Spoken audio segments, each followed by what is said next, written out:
Hi friends, ಹೇಗಿದ್ದೀರಾ ಎಲ್ಲರೂ? ಎಲ್ಲರೂ ಚೆನ್ನಾಗಿದ್ದೀರಾ ಅಂತ ಅನ್ಕೊಂತೀನಿ. ನಾವಂತೂ ಸೂಪರ್ ಆಗಿದ್ದೀವಿ. Welcome back to my channel Sandhya vlog.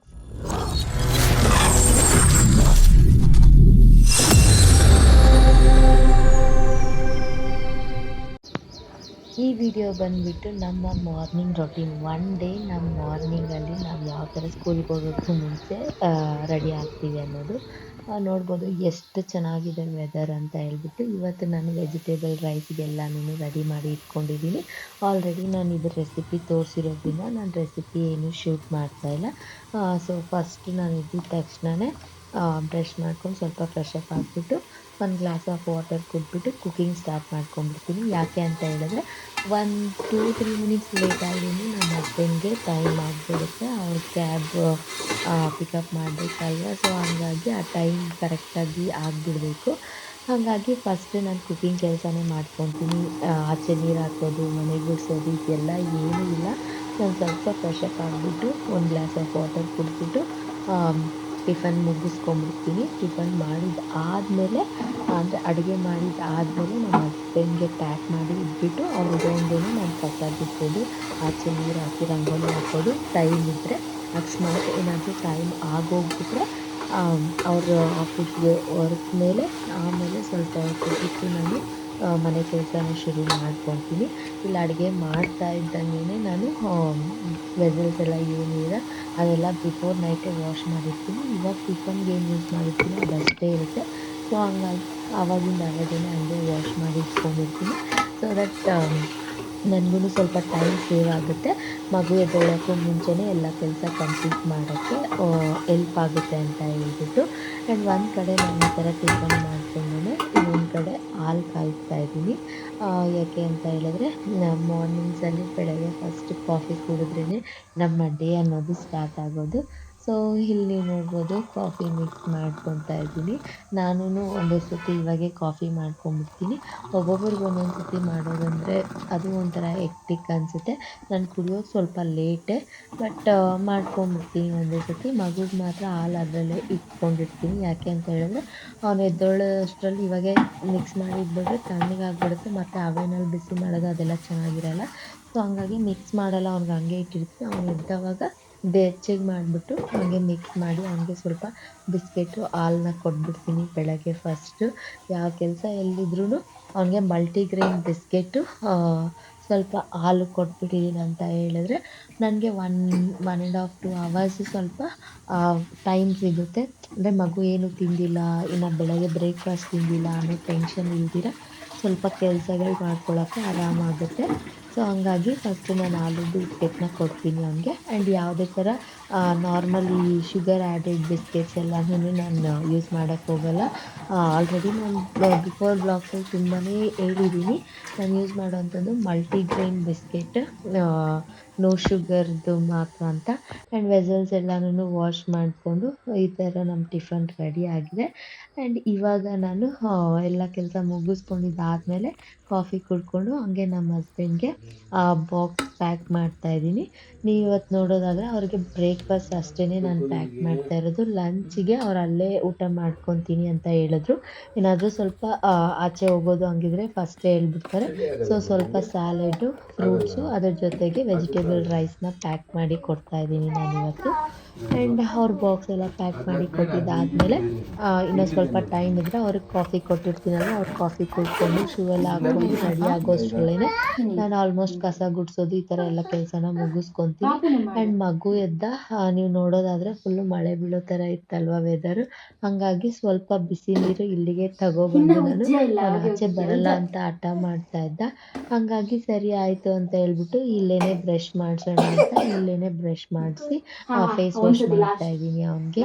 ಅಂದರೆ ಬಿಸಿ ನೀರು ಬಂದಿಲ್ಲ. ಬಿಫೋರ್ ಡೇನು ಎಲ್ಲ ಕ್ಲೌಡಿ ಆಗಿದೆ, ರೇನಿ ಡೇ ಆಗಿರೋದ್ರಿಂದ ಬಿಸಿ ನೀರು ಅಷ್ಟೊಂದು ಬಂದಿಲ್ಲ ಸೋಲಾರಲ್ಲಿ. ಸೊ ನಾನಿಲ್ಲಿ ಗ್ಯಾಸ್ ಮೇಲೇ ಸ್ವಲ್ಪ ಮಗುಗೆ ಮಾತ್ರ ಕಾಯಿಸ್ಕೊಂಡು ಅವನಿಗೆ ಬ್ರಷ್ ಮಾಡಿಸ್ಬಿಟ್ಟು ನಾರ್ಮಲಾಗಿ ಇನ್ನು ಡೇ ಸ್ಟಾರ್ಟ್. ನಮ್ಮ ಹಸ್ಬೆಂಡ್ ಹೋಗಿದ ತಕ್ಷಣವೇ ನಾನು ಸ್ವಲ್ಪ ನನ್ನ ವರ್ಕ್ಸ್ ಎಲ್ಲ ಕಂಪ್ಲೀಟ್ ಮಾಡ್ಕೊಳ್ಳೋ ಅಷ್ಟರಲ್ಲಿ ಎದ್ಬಿಟ್ಟ. ಸೊ ಅವನು ಎದ್ದ ತಕ್ಷಣವೇ ಅವನಿಗೆ ಫ್ರೆಶ್ ಅಪ್ ಮಾಡಿಸ್ಬಿಟ್ಟು ನಾನು ಹೋಗಿ ಫ್ರೆಶ್ ಅಪ್ ಆಗಿಬಿಟ್ಟು ಬಂದುಬಿಟ್ಟೆ.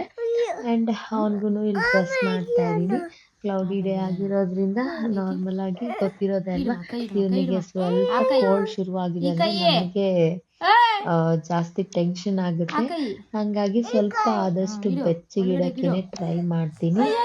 ಈ ಥರ ನನಗೆ ಸ್ವಲ್ಪ ಏನಾದರೂ ರೈನಿ ಡೇ ಥರ ಇಲ್ಲ ಕ್ಲೌಡಿ ಆಗಿರುತ್ತೆ ಡೇ ಇವತ್ತು ಅಂತ ಅನ್ಸಿದ್ರೆ ಈ ಥರ ಅವನಿಗೆ ಡಬಲ್ ಲೇಯರ್ ಡ್ರೆಸ್ನ ಹಾಕ್ಬಿಡ್ತೀನಿ. ಅಂದರೆ ಒಳಗಡೆ ಒಂದು ಟಿ ಶರ್ಟ್ ಹಾಕ್ಬಿಟ್ಟು ಅದ್ರ ಮೇಲೆ ಈ ಥರ ಹಾಕ್ಬಿಡ್ತೀನಿ ಸ್ವೆಟ್ ಶರ್ಟ್ಸ್. ಸೊ ಒಂಥರ ಬೆಚ್ಚಗೂ ಇರುತ್ತೆ, ಅವನಿಗೆ ಕಂಫರ್ಟಬಲ್ ಆಗೂ ಇರುತ್ತೆ. ಎಷ್ಟು ಕಾಟ ಕೊಡ್ತಾನೆ ಅಂತ ಹೇಳಿದ್ರೆ ಇವನು ನೋಡ್ತಾ ಇರಿ, ಹಂಗೆ ಎಷ್ಟು ಬೆಳಗ್ಗೆ ಹೊತ್ತು ಸತಾಯಿಸ್ತಾನೆ ಹಂಗೆ ರೆಡಿ ಆಗಕ್ಕೆ. ಸೊ ಅವನ ಹತ್ರ ಸ್ವಲ್ಪ ಮಾತಾಡ್ಕೊಂಡು ಹಂಗೆ ಅವನಿಗೆ ರೆಡಿ ಮಾಡೋ ಅಷ್ಟರೊಳಗೆ ಸಾಕಾಗ್ಬಿಡುತ್ತೆ. ಸೊ ಹಂಗೂ ಹಿಂಗೂ ಆ ಮಾತು ಈ ಮಾತು ಹೇಳ್ತಾ ಅವನಿಗೆ ಅದಕ್ಕೇನೆ ನಾನು ಬೆಡ್ ಮೇಲೇನೆ ಅವ್ನಿಗೆ ಆದಷ್ಟು ರೆಡಿ ಮಾಡೋಕ್ಕೆ ಪ್ರಿಫರ್ ಮಾಡ್ತೀನಿ. ಯಾಕೆ ಅಂತ ಹೇಳಿದ್ರೆ ಆ ಕಡೆ ಈ ಕಡೆ ಓಡೋದ್ರಲ್ಲಿ ಎಲ್ಲಾದರೂ ಬಿದ್ದು ಏಟ್ ಮಾಡ್ಕೊಂಡ್ಬಿಡ್ತಾನೆ ಬೆಳಗ್ಗೆ ಮತ್ತೆ ತಗ್ಗಿಸ್ಕೊಂಡಿದ್ದಾನೆ ಅಂತ ಹೇಳಿದ್ರೆ ಆ ಡೇ ಎಲ್ಲ ಹಂಗೇ ಒಂಥರ ಇರಿಟೇಟಿಂಗ್ ಆಗಿರುತ್ತೆ. ಅವನು ಅಳು ಶುರು ಮಾಡಿದಾನಂದ್ರೆ ಬೆಳಗ್ಗೆ ಈವ್ನಿಂಗ್ವರೆಗೂ ಮತ್ತೆ ಅದೇ ರಾಗ ಇದು ಮಾಡ್ತಾ ಇರ್ತಾನೆ. ಆ್ಯಂಡ್ ಇವ್ನಿಗೆ ಮೇಯ್ನಾಗಿ ಅವರಪ್ಪ ಇದೊಂದು ಹ್ಯಾಬಿಟ್ ಮಾಡಿಸ್ಬಿಟ್ಟಿದ್ದಾರೆ, ಗಂಧ ಇಟ್ಕೊಳ್ಳೋದು. ರೆಡಿ ಆಗಿದ್ದಾನೆ ಅಂತ ಹೇಳಿದ್ರೆ ಗಂಧ ಇಡು ಅಂತ ಹೇಳ್ತಾ ಇರ್ತಾನೆ. ಸೊ ಅದೆಲ್ಲನೂ ಇಟ್ಕೊಂಡು ಎಲ್ಲ ರೆಡಿ ಮಾಡಿಕೊಂಡು ನಾನು ಆಲ್ರೆಡಿ ಬ್ರೇಕ್ಫಾಸ್ಟ್ ಇವನು ಎದ್ದೇಳೋಕ್ಕೂ ಮುಂಚೆನೇ ಪ್ಯಾಕ್ ಮಾಡಿ ಇಟ್ಕೊಂಡ್ಬಿಟ್ಟಿರ್ತೀನಿ. ನಾನು ಹೇಳ್ದಂಗೆ ಅವನಿಗೆ ಬಿಸ್ಕೆಟು ಕಾಫಿ ಕೊಟ್ಟಿರ್ತೀನಲ್ವ, ಹಂಗಾಗಿ 2 hours ಒಳಗಡೆನೆ ನಾವು ಸ್ಕೂಲ್ ಹತ್ರ ರೀಚ್ ಆಗಿಬಿಡ್ತೀವಿ ರೆಡಿಯಾಗಿ.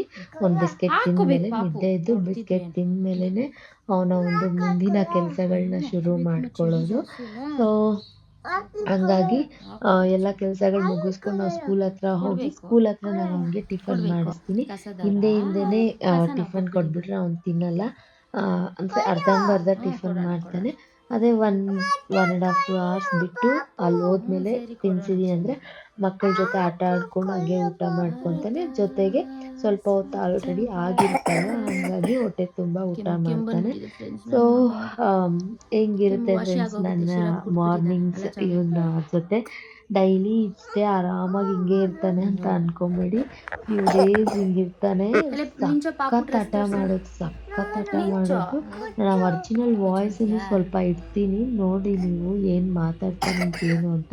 ಆ್ಯಂಡ್ ಇವನಿಗೆ ಸ್ವಲ್ಪ ಕೆಮ್ಮು ಎಲ್ಲ ಇದೆ, ಇನ್ನೂ ಸ್ವಲ್ಪ ಕೋಲ್ಡು ಕೆಮ್ಮು ಆಗಿಬಿಟ್ಟಿದೆ. ಹಂಗಾಗಿ ನೆಬ್ಲೈಸೇಷನ್ ಕಫ ಇರೋದ್ರಿಂದ ನೆಬ್ಲೈಸೇಷನ್ ಕೊಟ್ಟರೆ ಅದು ಸ್ವಲ್ಪ ಕ್ಲಿಯರ್ ಆಗುತ್ತೆ ಅಂತ ಹೇಳ್ಬಿಟ್ಟು ನೆಬ್ಲೈಸೇಷನ್ ಕೊಡ್ತೀನಿ. ನಾರ್ಮಲಾಗಿ ಅವ್ನ ಕೈಯಲ್ಲೇ ಇಟ್ಕೊಂಡು ನೆಬ್ಲೈಸೇಷನ್ ತಗೊತಾ ಇದ್ದ. ಲಾಸ್ಟ್ 2 days ಬ್ಯಾಕ್ ನನಗೆ ತೋರಿಸ್ದೆ, ಅವಾಗಿಂದ ಇದು ಹಾಕು ಅಂತ ಹಠ ಮಾಡ್ತಾನೆ. ಸರಿ ಅಂದ್ಬಿಟ್ಟು ಹಾಕಿದ್ರೆ ಸ್ವಲ್ಪ ಹೊತ್ತು ಇಟ್ಕೊತಾನೆ, ಮತ್ತೆ ಅದು ಬೇಡ ಈ ಥರ ಕೈಯಲ್ಲಿ ಇಟ್ಕೊಳ್ಳೋದು ಬೇಕು ಅಂತ ಹೇಳ್ತಾನೆ. ಹಂಗೋ ಹಿಂಗೋ ಆ ಮಾತು ಈ ಮಾತು ಹೇಳಿ ನೆಬ್ಲೈಸೇಷನ್ ಹಾಕಿ ಜೊತೆಗೆ ಸಿರಪ್ಪನ್ನು ಸ್ವಲ್ಪ ಇಟ್ಟು ಕಾಫು ಕೋಲ್ಡ್ ಜಾಸ್ತಿ ಇರೋದ್ರಿಂದ ಸಿರಪ್ ಎಲ್ಲನೂ ಹಾಕ್ಕೊಂಡು ನನ್ನ ಡ್ರೆಸ್ ಎಲ್ಲನೂ ಮಗುಗೆ ಎಕ್ಸ್ಟ್ರಾ ಒಂದು ಪೇರ್ ಡ್ರೆಸ್ಸು ನೋಡ್ಬೋದು ನೀವು, ಲಾಸ್ಟಿಗೂ ಕೈಯಲ್ಲಿ ಇಟ್ಕೊಳ್ಳೋ ಥರನೇ ಮಾಡ್ಕೊಂಡು ಸಖತ್ ಆಟ ಫ್ರೆಂಡ್ಸ್. ಒಂದೇ ಥರ ಒಂದು ಕೆಲಸ ಮುಗಿಸಲ್ಲ. ಸೊ ನಾನು ಹೇಳ್ದಂಗೆ ಒಂದು ಪೇರ್ ಡ್ರೆಸ್ಸು, ಅವ್ನ ಸಿರಪ್ಪುಗಳು, ವಾಟರ್ ಬಾಟಲು ಎಲ್ಲನೂ ಅವ್ನಿಗೇನು ಬೇಕೋ ಎಲ್ಲ ಪ್ಯಾಕ್ ಮಾಡಿ ರೆಡಿಯಾಗಿ ಇರ್ತೀನಿ. ಆಮೇಲೆ ನನಗೆ ಸ್ವಲ್ಪ ಟೈಮ್ ಸಿಕ್ತಿದೆ ಅಂತ ಹೇಳಿದ್ರೆ ಅದೆಲ್ಲನೂ ಪ್ಯಾಕ್ ಮಾಡ್ಕೊಂಡು ಆದಮೇಲೆ ಸ್ವಲ್ಪ ಟೈಮ್ ಸಿಕ್ಕಿದ್ರೆ ಅವನಿಗೆ ಸ್ವಲ್ಪ ಟಿಫನ್ ಮಾಡ್ಸೋಕ್ಕೆ ಟ್ರೈ ಮಾಡ್ತೀನಿ. ಆಲ್ಮೋಸ್ಟ್ ನಾನು ಸ್ಕೂಲ್ಗೆ ಹೋದ್ಮೇಲೆ ತಿನ್ನೋದು. ಟೈಮ್ ಏನಾದರೂ ಎಕ್ಸ್ಟ್ರಾ ಇದ್ದರೆ ಎಲ್ಲ ಕೆಲಸ ಮುಗಿದಿದ್ರೆ ಇಲ್ಲಿ ತಿನ್ನಿಸ್ಬಿಟ್ರೆ ಅಲ್ಲಿ ನನಗೆ ಸ್ವಲ್ಪ ಫ್ರೀ ಆಗುತ್ತೆ ಅನ್ನೋ ಕಾರಣಕ್ಕೆ ತಿನ್ಸೋಕ್ಕೆ ಟ್ರೈ ಮಾಡ್ತೀನಿ. ಬಟ್ ಟೈಮ್ ಅಂತೂ ಇರಲ್ಲ.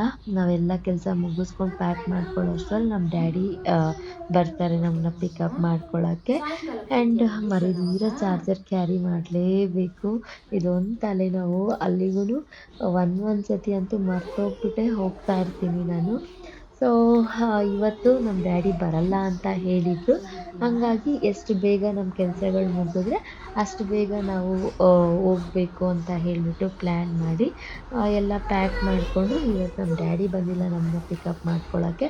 ಸೊ ನಮ್ಮ ಮನೆ ಹತ್ರದಿಂದ ಗೇಟಿಗೆ ಬರಬೇಕು, ಆಟೋ ಬೇಕು ಅಂತ ಹೇಳಿದ್ರೆ ಅಲ್ಲಿಂದ ಮಗುನ ತಗೊಂಡು ಬ್ಯಾಗ್ನ ತಗೊಂಡು ಬರೋಷ್ಟರಲ್ಲಿ ಸಾಕಾಗ್ಬಿಡುತ್ತೆ. ಆ್ಯಂಡ್ ಅವನು ಕೋಲ್ಡ್ ಇರೋದಕ್ಕೆ ಅವನು ಅಷ್ಟೊಂದು ನಾರ್ಮಲ್ ಆಗಿದ್ದರೆ ವಾಕ್ ಮಾಡ್ತಾನೆ. ಬಟ್ ಕೋಲ್ಡ್ ಇರೋದಕ್ಕೆ ಅಷ್ಟೊಂದು ಅವನಿಗೆ ನಡೆಯಲ್ಲ ನೋಡಿದ್ರಲ್ವ ಫ್ರೆಂಡ್ಸ್, ಇದು ನಮ್ಮ ಮಾರ್ನಿಂಗ್ ರೂಟೀನ್. ನಾವು ಸ್ಕೂಲ್ ಮುಗಿಸ್ಕೊಂಡು ಮತ್ತೆ ಈವ್ನಿಂಗ್ ಬಂದಮೇಲೆ ಮತ್ತೆ ನಾನು ಬ್ಲಾಗ್ನ ಸ್ಟಾರ್ಟ್ ಮಾಡಿದೆ. ಈವ್ನಿಂಗ್ ನಾವಿಲ್ಲಿ ಬಂದಿದ್ದ ತಕ್ಷಣ ನಾನು ಆಲ್ರೆಡಿ ಹೇಳ್ದಂಗೆ ಮಗುಗೆ ಸ್ವಲ್ಪ ಕೋಲ್ಡ್ ಕಾಫು ಇದ್ದಿದ್ದರಿಂದ ಅವ್ನು ಬೇರೆ ಏನು ಊಟ ತಿಂತಾ ಇರಲಿಲ್ಲ. ಇಡ್ಲಿ ತರಿಸ್ತೀನಿ ಅಂದ್ರೂ ಬೇಡ ಅಂತ ಇದ್ದ. ಬಿಸಿ ಬಿಸಿ ಇಡ್ಲಿ ತಿಂದ್ಬಿಟ್ಟು ಸಿರಪ್ ಕುಡಿದ್ರೆ ಸರಿ ಹೋಗುತ್ತೆ ಅಂತ. ಬಟ್ ಅವ್ನು ತಿನ್ನಲ್ಲ ಅಂತ ಹೇಳ್ದ. ಹಾಗಾಗಿ ಬಿಸಿ ಬಿಸಿ ರೈಸ್ ಮಾಡಿ ಸ್ವಲ್ಪ ರಸ ಮಾಡಿಬಿಟ್ಟು ತಿನ್ನಿಸ್ತಾ ಇದ್ದೀನಿ. ಅನ್ನ ರಸ ತಿಂದರೆ ಸ್ವಲ್ಪ ಘಾಟಿಗೆ ಈ ಕಫ ಎಲ್ಲನೂ ಸ್ವಲ್ಪ ಕ್ಲಿಯರ್ ಆಗುತ್ತೆ ಅನ್ನೋದಕ್ಕೆ. ಆ್ಯಂಡ್ ಅಷ್ಟೇ ಅವತ್ತಿನ ನೈಟ್ ವ್ಲಾಗ್ ಮಾಡಿದ್ದು. ನೆಕ್ಸ್ಟ್ ಡೇ ಬೆಳಗ್ಗೆ ಇದು. ಇವತ್ತಂತೂ ಸಿಕ್ಕಾಪಟ್ಟೆ ಮಗು ಬಿಫೋರ್ ಡೇ ಹೆಂಗಿದ್ದ ಇವತ್ತು ಅರ್ಧಕ್ಕಿಂತ ಜಾಸ್ತಿ ಡಲ್ ಆಗಿಬಿಟ್ಟ. ಆಡೋ ಅಷ್ಟೊತ್ತು ಚೆನ್ನಾಗಿ ಆಡ್ತಾ ಇದ್ದಾನೆ. ಇಲ್ಲಿ ನೋಡ್ಬೋದು ನೀವು, ಅವ್ರು ಮಾರ್ಚ್ ಫಸ್ಟ್ ಮಾಡ್ಕೊಂಡು ಹೋಗ್ತಾ ಇದ್ರೆ ಅವ್ರ ಹಿಂದೆನೇ ಹೋಗ್ಬೇಕು ಅಂತ ಹೋಗ್ತಾ ಇದ್ದಾನೆ. ಸಖತ್ತಾಗಿ ಆಟ ಆಡಿಕೊಂಡು ಆ್ಯಕ್ಟಿವ್ ಆಗಿ ಚೆನ್ನಾಗಿರ್ತಾನೆ. ಈವ್ನಿಂಗ್ ಆಗ್ತಾ ಆಗ್ತಾ ಆಗ್ತಾ ಜ್ವರ ಜಾಸ್ತಿ ಆಗುತ್ತೆ. ಫುಲ್ಲು ಒಂಥರ ಡಲ್ ಆಗಿಬಿಡ್ತಾ ಇದ್ದಾನೆ ಮಗು. ನಮಗಂತೂ ನನಗೆ ಸೀರಿಯಸ್ ಆಗಿ ತುಂಬಾ ಭಯ ಆಯಿತು.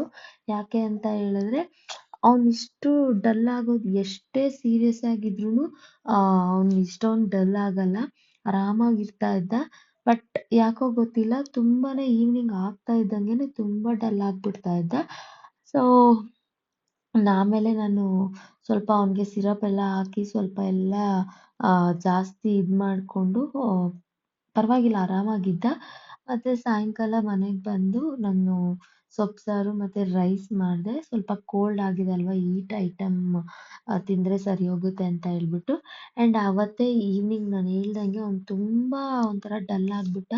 ನನಗೆ ಯಾಕೋ ಡೌಟ್ ಬಂತು. ಆಮೇಲೆ ಕರ್ಕೊಂಡೋಗಿ ಮಂತ್ರ ಹಾಕ್ತಾರಲ್ವ, ಅಲ್ಲೆಲ್ಲ ಮಂತ್ರ ಹಾಕ್ಸಿ ಮತ್ತು ಕಣ್ರೆಪ್ಪೆ ಎಲ್ಲ ಸ್ವಲ್ಪ ಸುಡಿಸಿ ಎಲ್ಲ ಇದು ಮಾಡಿದ್ಮೇಲೆ ಅವ್ರು ಹೇಳಿದ್ರು ಎಲ್ಲೋ ಬಿದ್ದಿದ್ದಾರೆ, ಇಲ್ಲ ಅಂದರೆ ಮಕ್ಕಳಿಗೆ ದೃಷ್ಟಿ ತೆಗೆದು ಮೂರು ದಾರಿಯಲ್ಲಿ ಹಾಕಿರ್ತಾರಲ್ವ ಅದನ್ನ ದಾಟಿ ಈ ಥರ ಆಗಿದೆ ಅಂತ ಹೇಳ್ಬಿಟ್ಟು. ಇಲ್ಲಾಂದರೆ ಇದಕ್ಕಿಂತ ಮುಂಚೆ 1 ವೀಕಿಂದ ಅವನಿಗೆ ಕೋಲ್ಡು ಕಾಫು, ಬಟ್ ಜ್ವರ ಇರಲಿಲ್ಲ. ಲಾಸ್ಟ್ 2-3 ಡೇಸಿಂದ ಜ್ವರ ಶುರುವಾಗ್ಬಿಟ್ಟಿದೆ. ಹಂಗಾಗಿ ಆಮೇಲೆ ಅಲ್ಲಿ ಮಂತ್ರ ಹಾಕ್ಸ್ಕೊಂಡು ಬಂದಮೇಲೆ ಮಂತ್ರ ಕಟ್ಟಿದ್ಮೇಲೆ ಸ್ವಲ್ಪ ಆರಾಮಾದ ಮಗು. ಫುಲ್ಲು ಡಲ್ ಆಗಿಬಿಟ್ಟಿದ್ದ. ಆ್ಯಂಡ್ ಈವ್ನಿಂಗ್ ನೀವು ನೋಡ್ಬೋದು ಇಲ್ಲಿ ಸ್ವಲ್ಪ ಆರಾಮಾಗಿದ್ದಾನೆ ಇವಾಗ. ಆ್ಯಂಡ್ ಮನೆಗೆ ಬಂದಮೇಲೆ ನಮ್ಮ ಹಸ್ಬೆಂಡ್ ಪೂಜೆ ಎಲ್ಲ ಮುಗಿಸಿ ಅವರು ಭಗವದ್ಗೀತೆ ಓದ್ತಾರೆ. ಡೈಲಿ ಒಂದೊಂದು 1.5-2 ಲೈನ್ಸ್ ಹಂಗೆ ಒಂದು ಪ್ಯಾರಾಗ್ರಾಫ್ ಏನಿರುತ್ತೋ ಅದು. ಆ್ಯಂಡ್ ಊಟ ಬಂದುಬಿಟ್ಟು ನಾನು ಪಾಲಕ್ ಸಾರು ಮತ್ತು ಸೊಪ್ಪು ಸಾರು ರೈಸ್ ಮಾಡಿದ್ದೆ. ಮಗುಗೂ ಊಟ ಮಾಡಿಸ್ಬಿಟ್ಟು ಇನ್ನೊಂದು ಮೇಯ್ನ್ ಏನಂದರೆ ಅವನಿಗೆ ಸಿರಪ್ ಹಾಕಿದ್ರೆ ಸಿರಪ್ ಕುಡಿತಾ ಇರಲಿಲ್ಲ ಅವನು. ಸಿರಪ್ ಹಾಕಿದ ತಕ್ಷಣ ವಾಮಿಟ್ ಆಗಿಬಿಡ್ತಾ ಇತ್ತು, ಸಿರಪ್ ಹಾಕಿದ್ರೆ ವಾಮಿಟ್ ಆಗಿಬಿಡ್ತಾ ಇತ್ತು. ಸೊ ಹೆಂಗೆ ಕಂಟ್ರೋಲ್ ಆಗುತ್ತೆ. ಆ್ಯಂಡ್ ನೆಕ್ಸ್ಟ್ ಡೇ ಬೆಳಗ್ಗೆ ಮತ್ತೆ ವಿಡಿಯೋ ಕಂಟಿನ್ಯೂ ಮಾಡ್ತಾಯಿದ್ದೀನಿ. ಇದು ಒಂದು 3-4 ಡೇಸ್ ವೀಡಿಯೋಸ್ ಕಂಟಿನ್ಯೂ ಆಗಿಬಿಡ್ತು. ನಾನು ಮಾರ್ನಿಂಗ್ ರೊಟೀನ್ ಅಂತ ಸ್ಟಾರ್ಟ್ ಮಾಡಿದ್ದು. ಬಟ್ ಅವತ್ತಿನ ಈವ್ನಿಂಗ್ ಅವನು ಫುಲ್ ಸ್ವಲ್ಪ ಡಲ್ ಆದ. ಅದಕ್ಕೆ ಹಂಗೆ ವಿಡಿಯೋ ರೆಕಾರ್ಡ್ ಮಾಡಿಕೊಂಡೆ. ನೆಕ್ಸ್ಟ್ ಡೇ ಇನ್ನೂ ಸ್ವಲ್ಪ ಜಾಸ್ತಿ ಇದಾಗ್ಬಿಟ್ಟ. ಸೊ ಇದು ನಿಮಗೂ ಒಂದು ಐಡಿಯಾ ಸಿಗುತ್ತೆ ಅಂತ ಹೇಳ್ಬಿಟ್ಟು ವ್ಲಾಗ್ ಮಾಡಿದೆ ಅಷ್ಟೇ. ಆ್ಯಂಡ್ ಇವಾಗ ಅವನು ಆರಾಮಾಗಿದ್ದ. ಆ್ಯಂಡ್ ಮಳೆನೂ ಫುಲ್ ಜೋರಿತ್ತು. ಅವನು ಆಟ ಆಡ್ಕೊಂಡಿದ್ದಕ್ಕೆ ಸ್ವಲ್ಪ ಸಮಾಧಾನ ಆಗಿ ಮನೆಗೆ ಡಾಮಿನೋಸ್ ಪಿಜ್ಜಾ ಆರ್ಡ್ರ್ ಮಾಡಿದ್ರಿ, ನಮ್ಮ ಅಕ್ಕ ತಿನ್ನಬೇಕು ಅಂದ್ಲು ಅಂತ ಹೇಳ್ಬಿಟ್ಟು. ಹಂಗಾಗಿ ಎಲ್ಲರೂ ಸ್ವಲ್ಪ ಪಿಜ್ಜಾ ತಿಂದ್ಕೊಂಡು ಇವಾಗ ನೀವು ನೋಡ್ಬೋದು ಸ್ವಲ್ಪ ಆ್ಯಕ್ಟಿವ್ ಆಗಿ ಆರಾಮಾಗಿ ಆಟ ಆಡ್ಕೊಂಡಿದ್ದಾನೆ. ಮಕ್ಳು ಹಿಂಗಿದ್ರೆ ಒಂಥರ ಸಮಾಧಾನ. ಅವ್ನು ಯಾಕೆ ಹಂಗೆ ಡಲ್ ಆದ ಏನು ಅದೆಲ್ಲನೂ ನಾನು ನೆಕ್ಸ್ಟ್ ವ್ಲಾಗಲ್ಲಿ ಇನ್ ಡೀಟೇಲಾಗಿ ನಿಮಗೆ ಎಕ್ಸ್ಪ್ಲೈನ್ ಮಾಡ್ತೀನಿ ಏನಾಗಿತ್ತು ಮಗುಗೆ ಅಂತ ಹೇಳ್ಬಿಟ್ಟು. ಈ ವಿಡಿಯೋ ಇಲ್ಲಿಗೆ ಎಂಡ್ ಮಾಡ್ತಾ ಇದ್ದೀನಿ ಫ್ರೆಂಡ್ಸ್. ನಿಮಗೆಲ್ಲ ಇಷ್ಟ ಆಗಿದೆ ಅಂತ ಅಂದ್ಕೊತೀನಿ. ಇಷ್ಟ ಆಗಿದ್ದಲ್ಲಿ ಲೈಕ್ ಮಾಡಿ, ಶೇರ್ ಮಾಡಿ, ಸಬ್ಸ್ಕ್ರೈಬ್ ಮಾಡಿ. ಆ್ಯಂಡ್ ಯಾರೆಲ್ಲ ವಿಡಿಯೋನ ಎಂಡ್ವರೆಗೂ ನೋಡಿದ್ದೀರಾ, ಥ್ಯಾಂಕ್ ಯು ಸೋ ಮಚ್.